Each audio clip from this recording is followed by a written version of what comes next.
151 సీట్లు వచ్చినప్పుడు కదా, నేను 2 చోట్ల ఓడిపోయినప్పుడు కదా మేము ఎదుర్కొని బలంగా నిలబడింది. అంటే గుండెల్లో ఎంత దమ్ము ఉండాలి, రక్తంలో ఎంత వేడి ఉండాలి. మీలాంటి వాళ్ళకు తెలిసిన సినిమాల నుంచి వచ్చిన సినిమాలో డైలాగులు చెప్పను నేను. కుత్తుకలు కోసేస్తాం, మిడకాయలు కోసేస్తాం అంటే కోయడానికి మేమేమన్నా చొక్కా ఇప్పి చూపిస్తామా?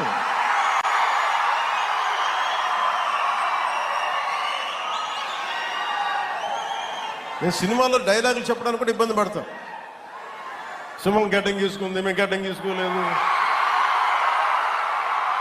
ఇది సరదాగా ఉంటాయి, మిమ్మల్ని చీరప్ చేయడానికో సరదాగా చేయడానికి. ఖచ్చితంగా మీరు అద్భుతమైన పాలన చేసి కనుక ఉండుంటే మీరు 11 సీట్లకు వచ్చేవాళ్ళు కాదు. మీరు